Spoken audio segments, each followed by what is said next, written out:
ধর্ম ধর্ম চিরকাল মানুষকে পিছের দিকে টানছে। এই জন্যে রশি টানাটানি, আপনারা অনেক সময় ক্রীড়া প্রতিযোগিতায় আমরা দেখি রশি টানাটানি খেলা, অনেকটা এরকম। এই ধর্ম চিরকাল মানুষকে পিছে টানছে এবং মানুষের মধ্যে বিভেদের দেওয়াল তৈরি করছে। হ্যাঁ, এটাই সত্য। তার বাস্তব কিছু উদাহরণ দেই। সৃষ্টিকর্তা, তিনি যেই হোক, সৃষ্টিকর্তা এই পৃথিবীতে যে প্রাণী সৃষ্টি করছে প্রত্যেকেরই কিন্তু জ্ঞান দিয়ে সৃষ্টি করছে এবং মানুষ সেই জ্ঞানকে কাজে লাগিয়ে আজকে উন্নতির চরম শিখরে আহরণ করছে।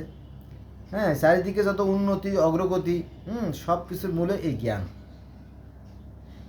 এখানে আবার কিছু কুচক্রী মহল আছে, তারা ওই সীমানা প্রাচীর এঁটে দিয়ে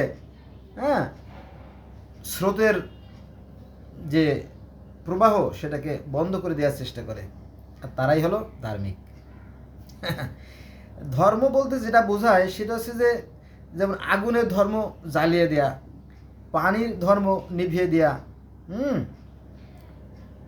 বাতাসের ধর্ম প্রবাহিত হওয়া, এই ধর্মগুলো কিন্তু এক এবং অভিন্ন। এটার গতি কেউ রোধ করতে পারে না। কিন্তু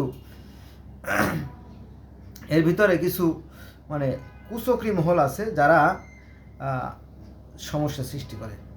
সেটা কি দেখেন, আমি আগেও বলছি এখনও বলি যে সৃষ্টিকর্তা যিনি, তিনি পৃথিবীতে যত মাছ আছে, গোটা পৃথিবীতে যত মাছ আছে প্রত্যেকটা মাছকে কম বেশি জ্ঞান দিয়ে সৃষ্টি করছে। পৃথিবীতে যত প্রাণী আছে সবাইরে কম বেশি জ্ঞান দিয়ে সৃষ্টি করছে। আর এই জ্ঞানকে যারা আঁকড়ে ধরছে, যারা এই জ্ঞানে চর্চা করছে, তারা আজ উন্নতির চরম শিখর আহরণ করছে।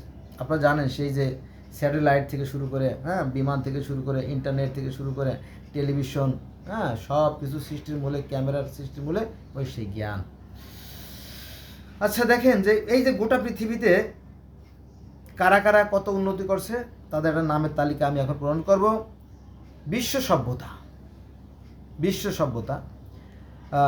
সভ্যতা যেমন মেসোপটেমিয়ান সভ্যতা, সুমেরীয় সভ্যতা, ব্যাবিলনীয় সভ্যতা, অ্যাসিরীয় সভ্যতা, কেলেডীয় সভ্যতা, তারপরে সিন্ধু সভ্যতা, ফিনিশীয় সভ্যতা, পারস্য সভ্যতা, হিব্রু সভ্যতা, জৈনিক সভ্যতা, ইজিয়ান সভ্যতা, গ্রিক সভ্যতা, নারা সভ্যতা, অ্যাজটেক সভ্যতা, মায়ান সভ্যতা, ইনকা সভ্যতা।